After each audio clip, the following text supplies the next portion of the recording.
Hello, bienvenue dans cette troisième vidéo spéciale Amigurumi pour les nuls. Aujourd'hui, je vais vous parler du matériel à utiliser lorsqu'on est débutant dans la création d'amigurumi. N'hésitez pas à me laisser un petit commentaire sous la vidéo si vous avez des questions particulières et de vous abonner à la chaîne histoire de ne pas louper les futures vidéos. Le choix du matériel lorsque l'on débute est très important pour se donner toutes les chances de réussir son premier amigurumi. Je vous partage donc des petits conseils sur certaines choses que j'aurais aimé connaître et savoir lorsque moi-même j'ai démarré le crochet. Allez hop, c'est parti!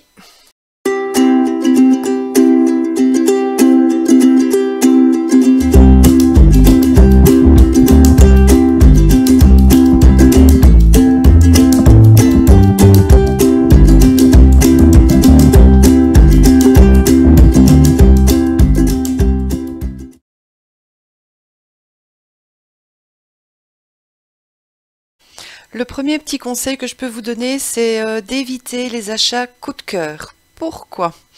Bien parce que généralement, la pelote vers laquelle on va être attiré ou pour laquelle on va avoir un coup de cœur ne sera pas forcément la plus facile à crocheter.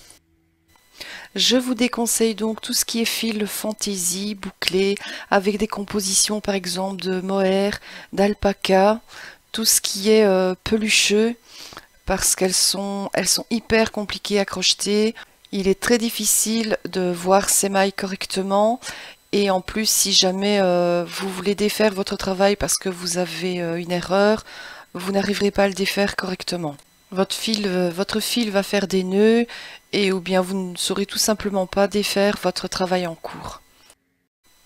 Je vous déconseille également tout ce qui est fil foncé, style noir, parce que c'est un petit peu comme si on travaillait à l'aveuglette. On ne voit pas bien ses mailles, on ne sait pas bien où il faut piquer son crochet, et c'est assez compliqué. Et donc, eh bien, il te reste toutes les pelotes constituées de 100% coton ou 100% polyester, 100% acrylique. Pour moi, elles sont top et les 100% coton sont généralement recommandées pour les amigurumi. Tu retrouves toutes les informations utiles et nécessaires sur les étiquettes des pelotes. Par exemple, ici pour la Katona de Chipius, on voit que c'est un fil 100% coton. Juste au-dessus, on a le grammage et on a également la taille du crochet recommandé pour le type de fil. Alors vérifiez bien que votre fil, le fil que vous choisissez, comporte au minimum 50% de coton. Les mix coton acrylique ou bien acrylique polyester ou mix coton polyester sont également des fils assez faciles d'utilisation. Attention donc également à la taille du crochet. Si vous utilisez un crochet trop gros par rapport au fil, vous allez vous retrouver avec des mailles larges, fort espacées, et vous allez avoir des trous disgracieux entre vos mailles. Et ce qui va arriver, c'est que lorsque vous allez ajouter de la fibre pour rembourrer votre pièce, celle-ci apparaîtra à travers les mailles. Généralement, on conseille pour la création d'un amigurumi d'utiliser un crochet dont la taille est de 0,5 voire une taille en dessous de celle recommandée sur l'étiquette de la pelote. On obtient alors des mailles beaucoup plus serrées, beaucoup plus fermes et un travail beaucoup plus rigide. On ne voit plus ces trous disgracieux que l'on voit par exemple sur le premier modèle. Donc pour la première boule que vous voyez sur la gauche, j'ai utilisé un crochet numéro 4. Pour le cercle que je suis en train de faire actuellement, c'est un crochet numéro 2. Adapter la taille de son crochet en fonction de l'épaisseur du fil, très important. Privilégier des fils 100% coton ou acrylique. Bien vérifier la taille recommandée du crochet sur les étiquettes des pelotes que vous achetez. Et privilégier peut-être des fils un peu plus épais qui recommandent une taille de crochet peut-être qui varie entre 4 et 6.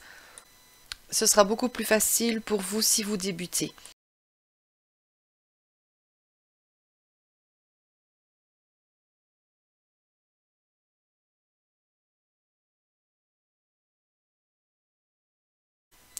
Des crochets, il en existe de toutes sortes, différentes tailles, différentes matières, pas facile de s'y retrouver. Allez, on décortique tout ça. Le crochet en bois ou en bambou, je vais être honnête avec vous, c'est un crochet que je n'utilise pas. Donc je ne vais pas m'attarder plus longtemps sur celui-ci. Les crochets en plastique, je vous avoue que je ne suis pas fan du tout. Pourtant, avoir la quantité que j'ai dans les mains, ben voilà, j'en ai acheté pas mal au début et franchement je le regrette parce que je ne les utilise jamais. Je vais quand même vous montrer.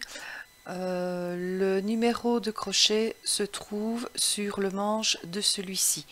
Donc plus le numéro est élevé, plus votre crochet sera... Le diamètre du crochet en fait est gros. Alors pourquoi je n'aime pas les crochets en plastique? Eh ben, je vais vous le montrer tout de suite. Donc ici je vais faire un test en vitesse avec du coton Catania qui se crochette normalement avec un crochet soit de 2,5 à 3,5. Pour un amigurumi, je vais donc utiliser un crochet de 2,5. Allez, on y va. Hop. Alors, j'ai déjà mon crochet qui se tord légèrement. Le fil ne glisse pas bien du tout sur le long de la tige. Et en plus, ça grince. Ça fait un bruit vraiment très désagréable. Il me roule entre les doigts. Je n'ai pas une bonne prise en main. Il est hyper léger. Pour moi, ça ne le fait pas. Après, vous faites comme vous voulez. Mais les crochets en plastique, ce n'est pas l'idéal. Les crochets en aluminium et en métal, pour moi, personnellement, c'est ceux que je préfère. Ceux que je tiens en main ont d'ailleurs un manche ergonomique. Ceux-ci, je les ai achetés chez Action parce qu'ils étaient peu coûteux et que je voulais les tester. Alors, je vais reprendre un 2,5 et regardez que déjà le fil glisse beaucoup plus facilement sur la tige. Et honnêtement, ça facilite vraiment le travail et on n'a vraiment pas besoin de se compliquer l'existence quand on débute. Alors, c'est vrai qu'ici, je vous montre un petit peu l'utilisation de crochets tout fins. Maintenant, il en existe des plus épais et c'est vrai que quand on démarre, à mon avis, vous aurez beaucoup plus facile si vous utilisez un crochet numéro 4 ou 5. Même pour un amigurumi. Encore une fois, il faudra adapter, qu'il soit adapté à l'épaisseur du fil que vous aurez choisi. Attention aux manches en silicone. Au bout d'un moment, ils attrapent la poussière, ils deviennent collants et en plus, ils se désagrègent. Donc, au bout d'un moment, le crochet devient inutilisable. Attention donc aux manches en silicone.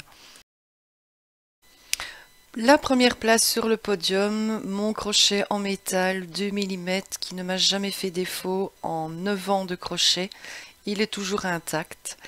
Et les derniers que je me suis récemment achetés, ce sont les Clover, les Soft Touch de la marque Clover, qui ont un manche ergonomique et qui franchement, je regrette de ne pas les avoir achetés plus tôt.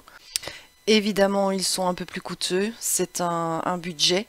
Si par la suite tu deviens une addict au crochet et que tu peux te mettre à crocheter pendant plusieurs heures, franchement, je te les recommande. Ils t'éviteront de belles crampes aux doigts, voire même à la main, et ton expérience crochet sera beaucoup plus agréable. La preuve en est, ici, je continue donc mon petit cercle. Le fil glisse parfaitement sur la tige, le crochet attrape vraiment bien le fil, et je suis passée d'un crochet de 2,5 à un crochet numéro 2, donc une demi-taille encore en dessous, ce qui est recommandé pour les amigurumi. Voilà donc mon nouveau chouchou.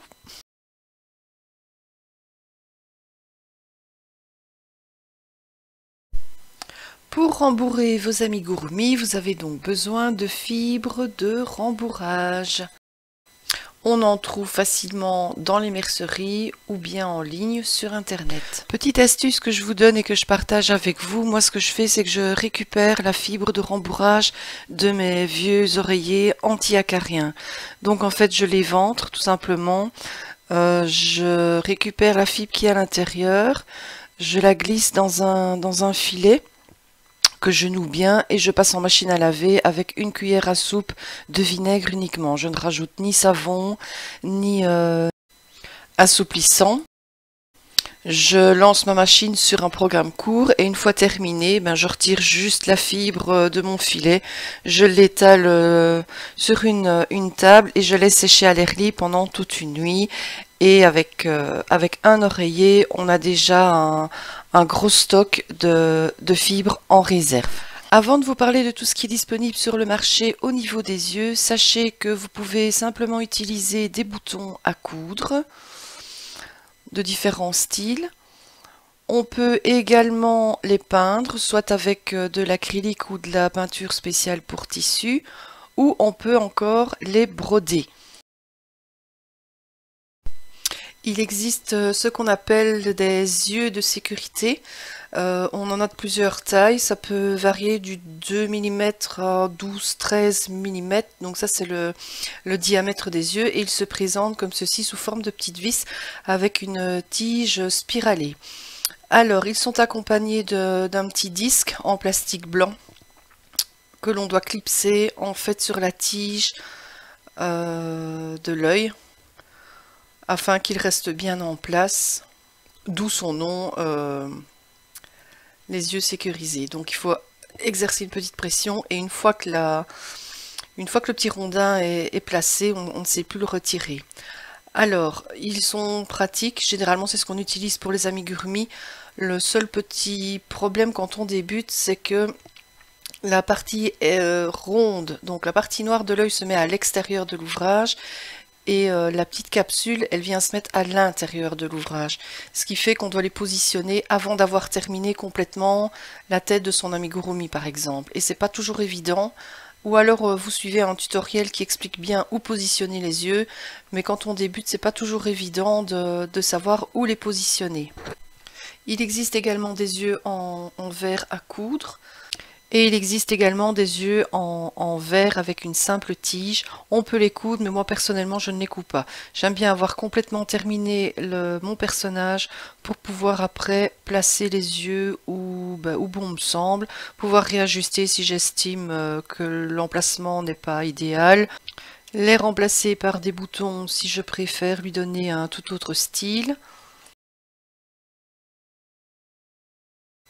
Et ça change complètement l'expression finale du personnage. Alors, il n'y a pas de règle stricte quant à la taille des yeux à utiliser parce que tout dépendra bien évidemment du rendu final de l'expression de son visage. Alors, petite précision tout de même, à partir du moment où je place mes yeux en dernier lieu, je ne sais bien évidemment pas utiliser, je ne sais pas les sécuriser. Donc moi ce que je fais, c'est que j'utilise de la colle forte ou bien le pistolet à colle chaude pour fixer mes yeux. Mais mes amigurumi ne sont bien évidemment pas destinés aux enfants. Ça je tenais à le préciser.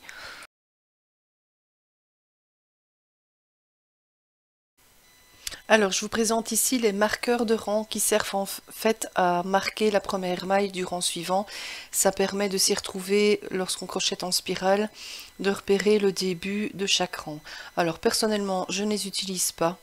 Moi, ce que j'utilise simplement, c'est un morceau de fil que j'insère toujours dans la première maille du prochain rang. Je trouve ça plus rapide et beaucoup plus pratique que de devoir à chaque fois déclipser le marqueur de rang pour venir le remettre sur le rang suivant. Moi, ça ralentit mon travail et au moins avec le fil, j'ai le suivi de mon travail. Vous aurez besoin d'épingles si jamais vous devez assembler deux pièces, coudre deux pièces ensemble de votre amigurumi.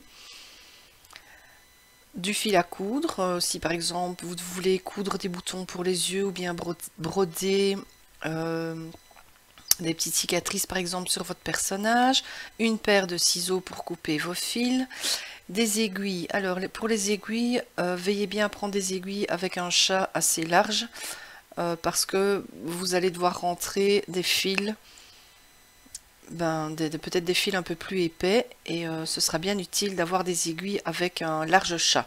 Alors, je fais juste une petite parenthèse, c'est que le petit rouleau de papier toilette que j'ai ici entre les mains et qui me sert de pic-aiguille, le tutoriel est disponible gratuitement sur mon site internet. Le lien est disponible dans la description de la vidéo. Et bien voilà, je pense avoir fait un petit peu le tour. J'espère que ces quelques petits conseils vous aideront à mieux cibler votre matériel, du moins le matériel vers lequel vous dirigez si jamais vous débutez le crochet.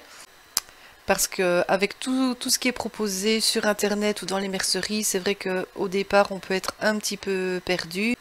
Donc ben voilà, moi je vous retrouve très bientôt avec l'épisode numéro 4 des Amigurumi pour les nuls. À très bientôt!